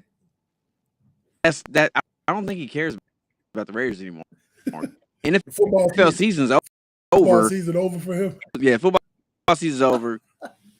Go Kentucky. And Kentucky basketball's not doing so well. No, they about to take an L. Yeah, they about to take that L. They about to take that L. Talk about some college basketball. The Gonzaga Kentucky game. Michigan is top 20. If they are 3-61 with 2 seconds to yeah, I think that's correct. Over. I think that game. Yeah. Yes. Because this is not acting right. Anyway, what I got is 63-61 over the second half. Michigan. There's been some pretty. I know Mississippi. They beat them. Was it 83? Little Rock beat Jackson State 91. Oh, some seriously great games going on. North 80-60. Now, a game that, which I didn't know how it was going to happen, or how was UCLA. Now, wow, you know, honestly, I really haven't followed them and Kevin Love there. Because I mean they're out coast. That's a long time. I Kevin mean, Love been in the league for 15 years. Kevin that's Love what and I'm Westbrook. saying. Like Like before then, 2008. it was the O'Bannon brothers. In 95? You ain't watched UCLA basketball in 30 years? Jeez. Dude, The O'Bannon they're brothers were hoes. there in 95. Tyus Edney. That was 95. They're Bro. on the West Coast, fam. I was only watching man. because like and then I was playing, the Sega Genesis. They had Coach K, and I was playing with them on there with Randolph Childress and Tim Duncan. I was on there with that. That's the 90s, man. But That's the 90s. exactly. It's not UCLA, man. I haven't followed much more into it, but that game was a pretty decent. Yeah, Illinois man. basketball boys. They fell to 61. What's your thoughts on that? Yeah. Illinois will be good this year. They'll be good in the Big Ten. Michigan will be good, and Michigan State, obviously, with Izzo. So that'll be tough. Those will be that was a tough loss for them early in the season. But Illinois will actually be good. Virginia will be okay. But I think that was just a tough matchup. Virginia is known for their defense. They play really good D. So most of their games are low scoring. So Illinois won't run into a team that play defense like that probably the rest of the year. But that was a good win for Virginia. As far as college basketball now, it's just getting started. The landscape, just like college football, the rankings don't really mean anything to me till after the first of the year. Basketball, the rankings don't mean anything for me in college football till after Thanksgiving. So I want to see what these kids look like. Most of them are freshmen. They got to get through the first semester of school, figure out all that. Then so they eligible to play the second semester. Then I'll start watching them play. Now they got to worry about grades. But yeah, so that's what it is. A lot of these games, I like what I do like. I'll tell you what I do like about college basketball. The ranked teams play against each other early now. Like back when I was in school, all the good teams played all these terrible schools, all these directional schools until conference play. So everybody's going to their conference 6-0, 8-0, and you think they're good, and they ain't played nobody yet. I like that Gonzaga's playing against Kentucky. I like that they play against Michigan State. Like I like seeing it. Duke and Kansas. Like it's good for the sport. Illinois and Virginia, you know what I'm saying? Like these ranked teams, UCLA playing, Baylor going against ranked teams. I think it's good because they're starting to realize like it doesn't matter if you lose 1 or 2 games in November. Like what matters is after the first of the year, if you win your conference, if you go 27-5, you still gonna be a 2 or 3 seed come NCAA tournament time. It don't matter if you lose 1 game in November. In March, if you've only lost 5 games, you straight. So I like that they are starting to play these games early. Because at this point, the older I get, I only like the college basketball games. I can't watch these teams anymore like I used to. Like I'd be a college basketball junkie, but let's be honest. These kids aren't good. Like it's what it is. Like I don't want to watch a game in the 60s, 68-65. Oh, these kids hard. They shoot 25% from the field. They turn the ball over 20 times a game. Like they make terrible decisions. Like I don't want to. They shoot terrible shots. I don't want to see that. I like the NBA. They're the best players in the world. They're skilled. They play better. Like it's just better basketball. I like a better quality of basketball. So once January, February comes, the best teams in the country, you'll see them. March will be coming around, and then I'll be ready.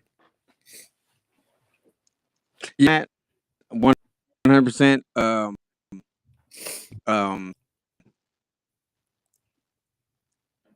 I want a great product. I don't care what you want to call it. Yeah. College football, whatever it is, getting prepped to go to the NBA for your product. Okay? So product.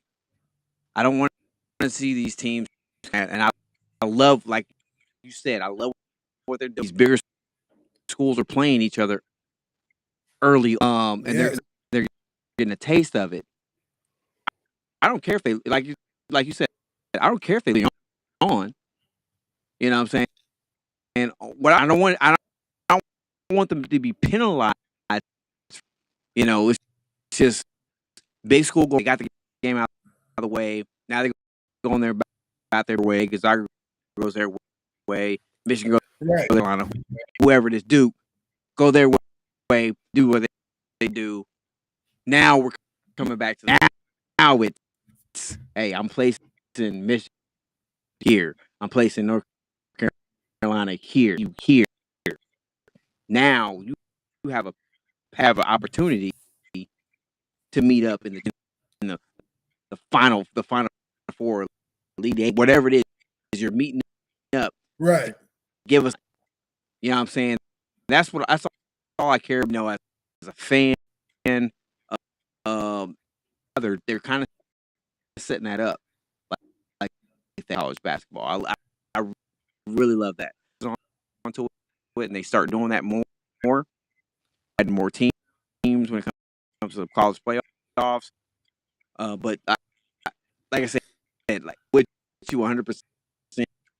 I'm loving the fact about the championship Classic tournament that they had.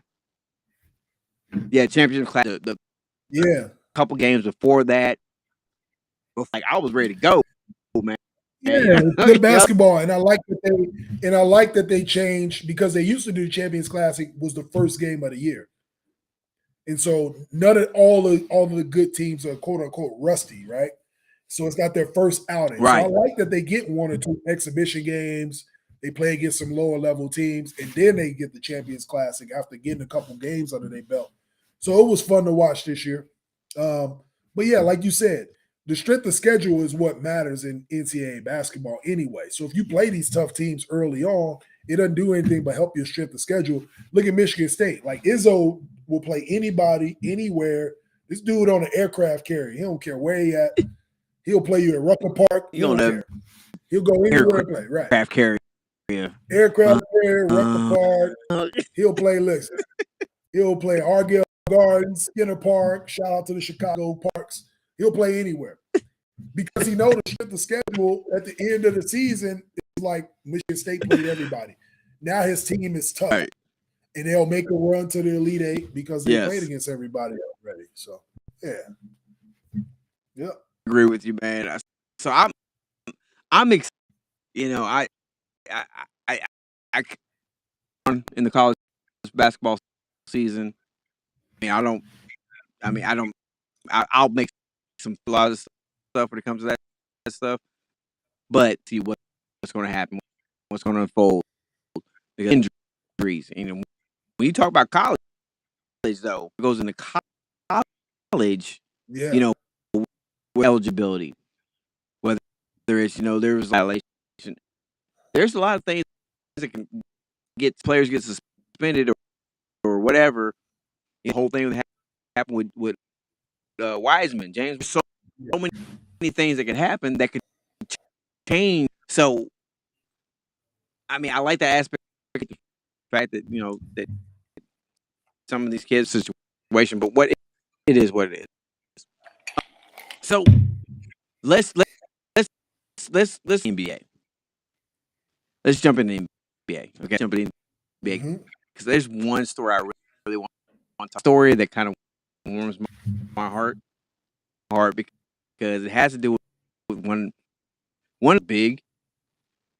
I've loved this dude to the league, and I don't know. He's one of those kind of players.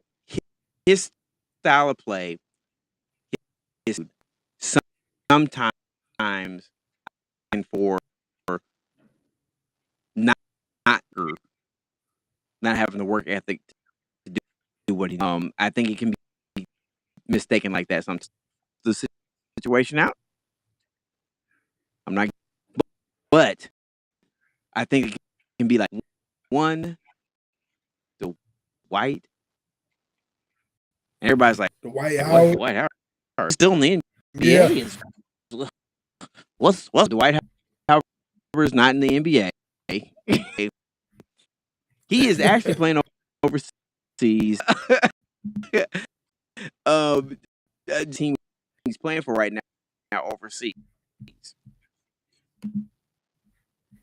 Yeah, Dwight Howard. So he playing in Taiwan, in Asia, and opening game he had 38 points, 25 rebounds, 9 assists, some crazy number. Even shooting threes. He shot 10 threes, made 2 of them, but he shot them. 2 for Yeah, he's 10. 2 for 10. But it looks like he's having fun. Like he is enjoying himself. Obviously, it's a lower level than NBA. If you watch the clips, you can see the talent, the size. But think about it like this. If you were the number 1 overall pick in the draft in 2004. You played in the NBA for 18 years, 17 years. You got all the money in the world. You finally won an NBA championship. You have nothing more to play for. He's got 3 defensive player of the years. He's going to be a Hall of Famer.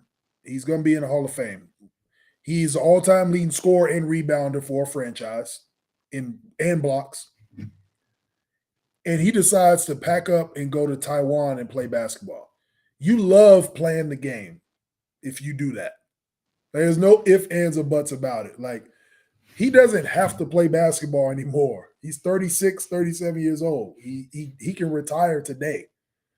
For you to uproot, I don't know if he uprooted his family, but for you to just leave your family, if you didn't bring him with you, to go across the world to play basketball and to still want to play at a high level, like you love the game.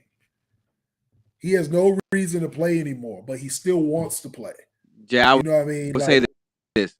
I mean, to cut you off though, but Dwight, if you're watching it, Dwight Howard, if you just want to me, because I got a minor league basketball thing, I ain't gotta go across the seas. Come play for the 66ers. Come play for the 66ers. But yeah, that's what I'm saying. Like, the dude loves playing the game. For him to go, think about how humbling that is. You know what I'm saying? All the accolades he has, for him to go out there and still play and perform. He could have went out there and laid an egg like, I didn't want to be here. He's going out there and he like, look, I'm going to dominate. I'm going to leave no doubt that I'm the best player over here. It ain't even going to be close. I'm going to put up video game numbers. I'm going to work on my game. He was shooting jump shots. He was dribbling the ball. He's crossing over. If y'all watch the videos, go on YouTube, watch the highlights. They give him the ball at the top of the key. He crossing over, spin move, getting to the rim, shooting jumpers. It looked ugly, but he's shooting them like he's playing with confidence. He's having fun. But he's still giving you Dwight Howard. He's still giving you 20 plus rebounds. He had like 4 or 5 blocks, even 9 assists. Like, he's still playing the game. I mean, people may laugh at it, but how many of us can go over there and do that? So props to him for going out and playing basketball. He loves the game, obviously. Maybe he'll get to come back in the NBA, maybe not. But if he don't, hell, go over there and make a career out of it. I mean, you can be a Hall of Famer in 2 countries. Because he will be one here. And Stephon Marbury got a statue in China. So he won 3 or 4 championships over there. So, hey, basketball, NBA ain't the only place you can succeed in basketball. Look, like, for the way how he's been playing and even how he's playing right now, I look at somebody like the Lakers, who's him right now. Yep. Like they had him. You know what I'm saying? Go. They had him. You know, it is what it is. But no, I already know people were going to be coming out with the memes and all about him going over there and playing. Well, of course he's dominating over there. It's probably 6 foot. Like, Yeah, no, you I can don't want see to hear it that. on. Yeah, their league over there is pretty good. So it is what it is. But as I'm if I'm looking or listen now, the top 10 right now is Boston in the 13-3. Milwaukee's coming in third. Atlanta at 10. Cleveland is 10. Is 9-6. Yeah, Place 10-7. In seventh place at Philadelphia 8-8. And coming in 10th and 9. So now in this season, what is going to be? Is it going to be towards the, or is it going to be from the top? the Warriors. I'm talking about the Eastern Conference. Oh, I thought you said the Warriors. You cut out for a second. I couldn't hear you. Oh, my bad. So Eastern Conference. Do you with the teams I named off at the top moving down, Yeah. or face moving up? I don't know, man. In the East doesn't really shuffle much. I mean, Milwaukee will be the best team, and then you have Boston, Philly, and the surprise team will be Cleveland. Cleveland will probably be a top 4 team in the East, and they'll stay there if they can stay healthy. Because last year they were one of the best teams in the East at All-Star break, and then they got hurt. Jared Allen got hurt. Garland got hurt. Darius Garland.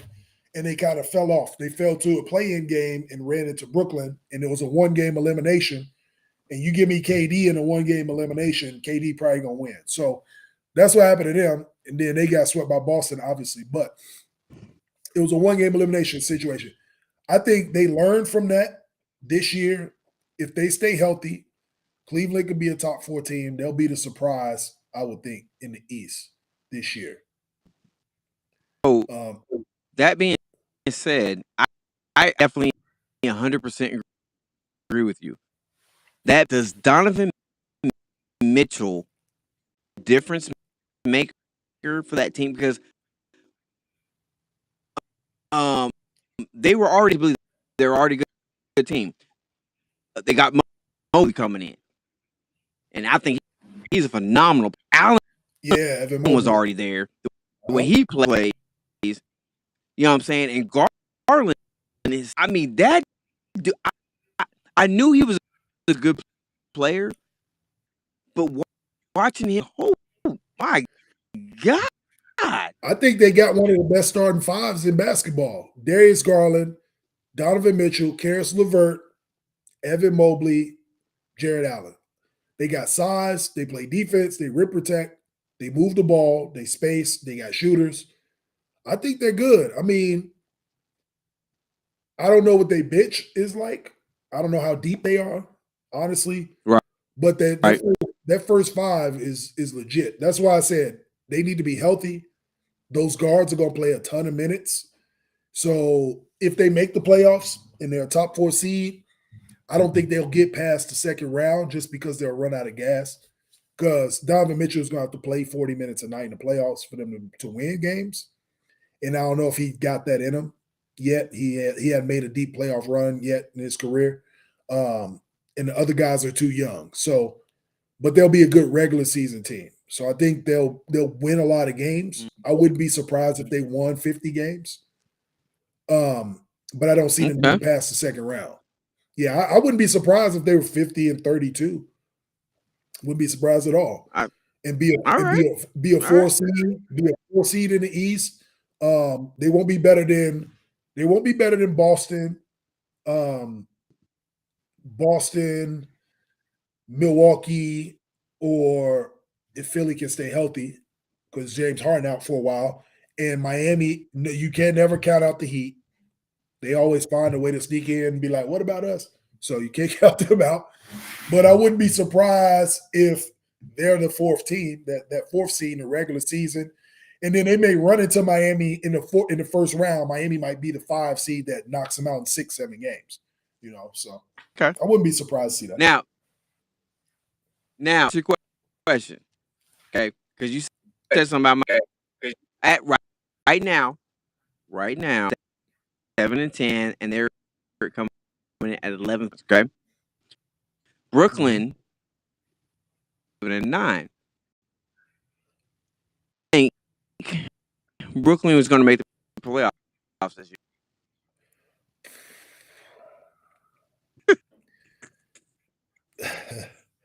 There's such a wild card week to week. I'm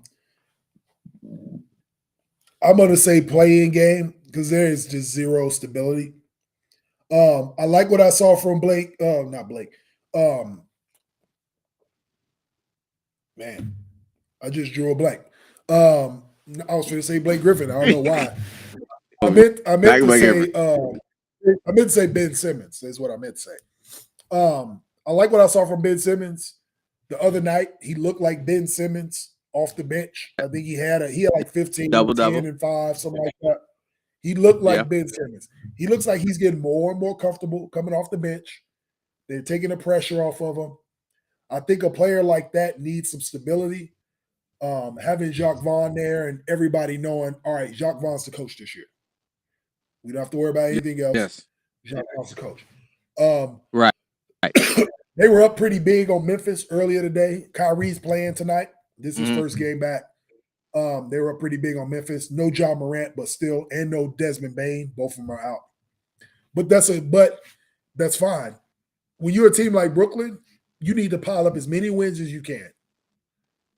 So, if teams are hurt, hey, that's the NBA. Pile up those wins. I wish the Bulls would pile up some wins. Hell, so pile up as many wins as you can.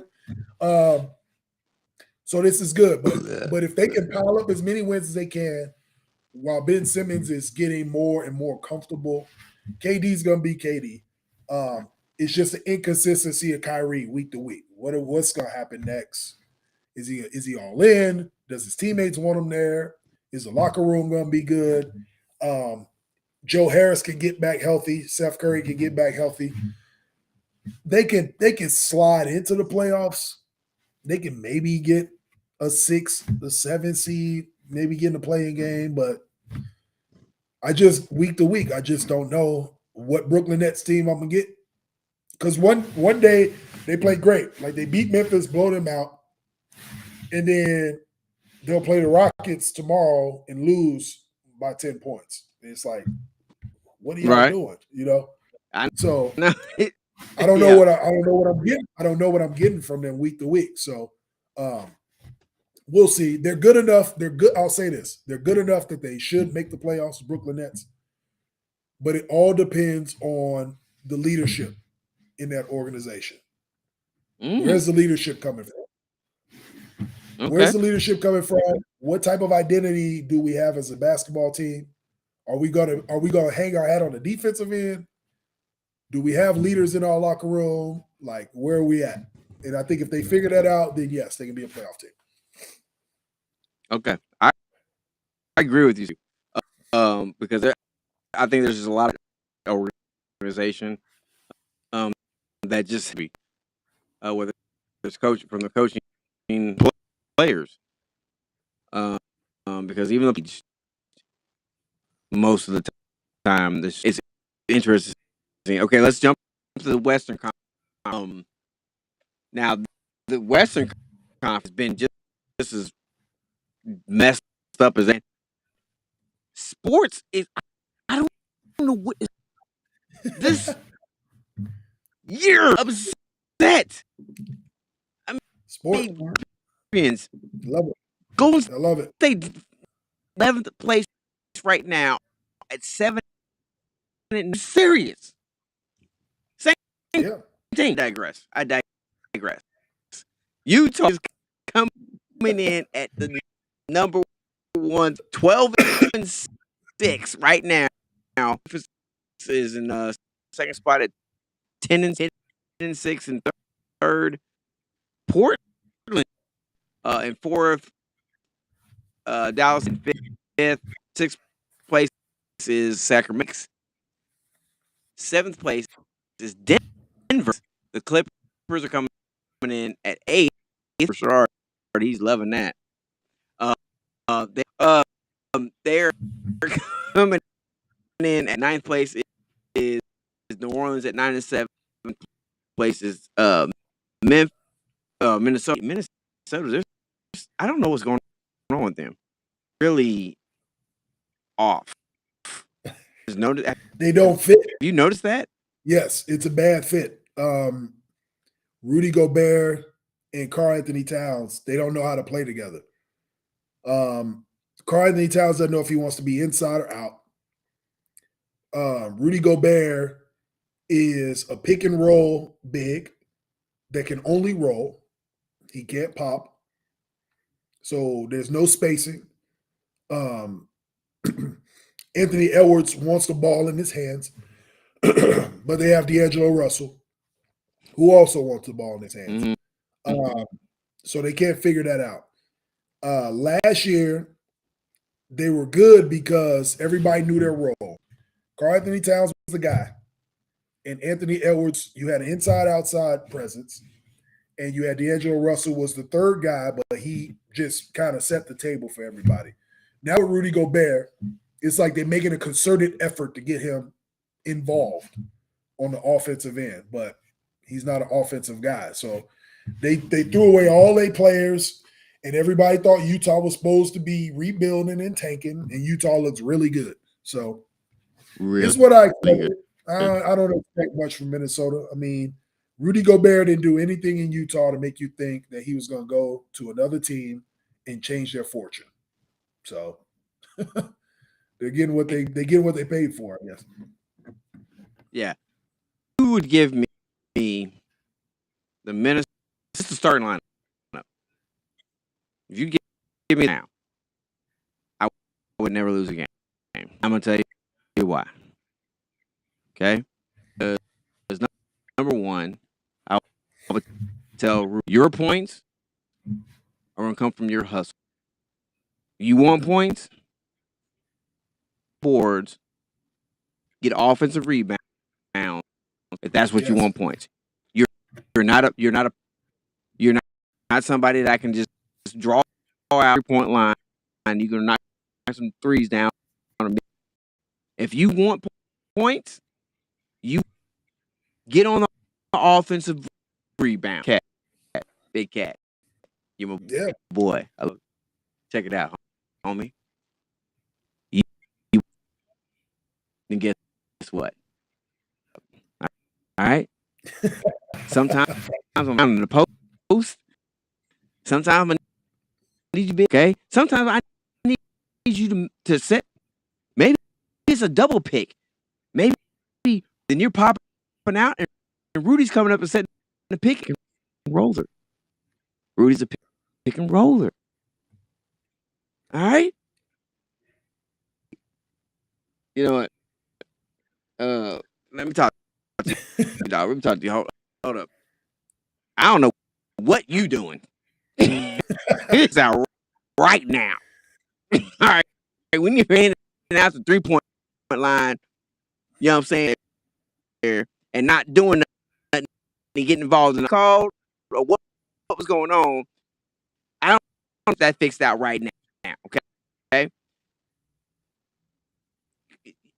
If be careful about this. When you start weapons and you don't have the team leadership, whatever it is, actually deal with those weapons for them to be successful, you run problems right now. They've got, but like you said, the roles they don't know what it makes it difficult. You got to establish. Well, that's so. Right, but that's the problem with teams in the NBA. Like the good teams have an identity. They know how they want to play basketball, and that's what happened. You establish how you want to play the game, and then you find the players that the way you want to play the game. Other teams that aren't good or teams that aren't to win, what they do is they just want to accumulate talent and say, and that's the difference. So he knows how they want to play basketball. Coach Budenholzer knows how he wants to play. He knows that they play through Giannis. Okay, what type of players do I need to put around Giannis? I need a tough, defensive-minded point guard, Drew Holiday, shooters. And then I need Brook Lopez in the middle to defend and rebound and can pop out and spread the floor also when Giannis drives. I'm going to build a team around Giannis' skill set. Hence the reason they win 55, 60 games a year.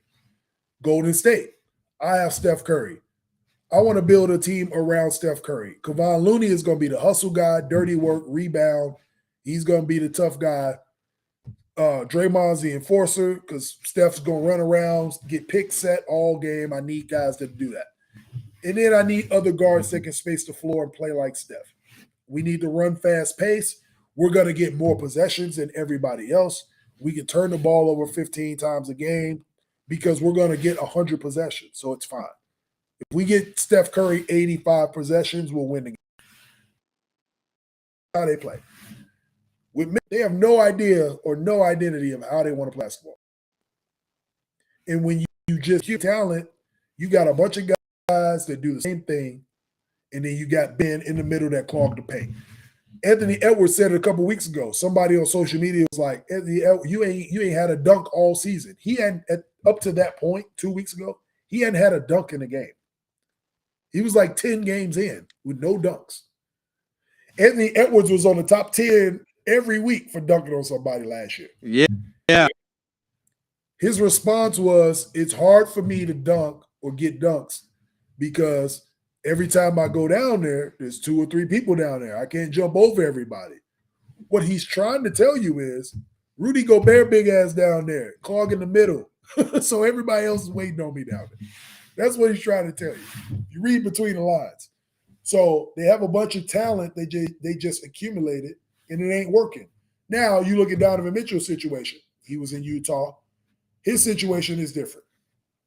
JB Bickerstaff knows how he wants to build his team. Yes. He knows that he can build size and with guard.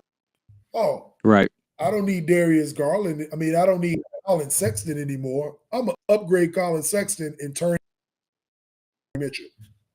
Okay. Who wouldn't do that, right? Yes, I'm going to upgrade Colin Sexton to Donovan Mitchell. And then we got the same team. And they don't got Lauri Markkanen anymore or whatever. So that's going to hurt their depth. That's why I said I don't know what their depth's going to look like. Right. But if you got a chance to get Donovan Mitchell, you go get him. And they did. So that's what it is. It's about building. What type of team are you building? What type of basketball do you want to play? And then you find the players that can play that type of basketball. That's the problem with the Lakers. I agree with you 100%. That's the problem with the Lakers. Exactly what I was about to say. Darvin Ham wants to play defense. Exactly. Yeah. But he has no offensive identity. Like, what are you building? Like, what type of basketball are y'all playing? We've seen LeBron play for 2 decades. We know what type of winning basketball needs to be played around LeBron. And Westbrook is their best three-point shooter now. Come on, man. So look, you're not building a team. And that's and like I said, that's what I was about to, exactly what you're talking about. Teams, you look at like he was so successful on. He was able to just go, dominate. Let's be honest. Not very many people are going to stay in front. If they do get in front of him, all you're going to do is back them down. So what they never do that. Going back with the Dwight Howard. Yeah. Successful as a player, he was able to dominate the paint, and they surrounded him with shooters. And they got to a finals. And so he was able to do They it. beat LeBron in 5 games They beat LeBron in the playoffs in 5 games and got to the finals. Yes. Man, like, how do you want to build your team? we keep trying how do you want your team to be? reinvent. We keep reinventing, and we don't. And like, I'm looking at some coaches' organization, or not NFL, institutions, and it's like, yo, do you really have you not watched their career? What they had around them that made them successful before they came to you, or before, just do that.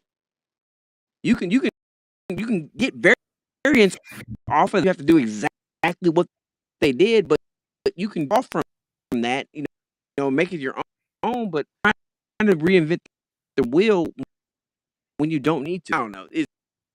It's crazy. Look. Yeah. I'm telling you right now, man. I've had an doing this show well over any time that I've tried to do this show. Yeah. Yeah. Like, oh man, I very, very much, man, because you know, together we always do our thing. Episode. But however, Jay, do you have any parting words for our fans? No, just appreciate you guys watching, sticking with us. You know, little technical difficulty, but it's all good. We will be back after the holiday. Get more Hey Coach in. We'll have Rashard back with us, the Mighty Three of the Hey Coach podcast. So just stay tuned. Keep watching us. Keep following us, man. We look forward to getting back on next week. Most definitely appreciate you guys joining us. Love you guys very much. And like I always say, for be good to one another, be yourself. Thank you very much. Hey Coach, we're at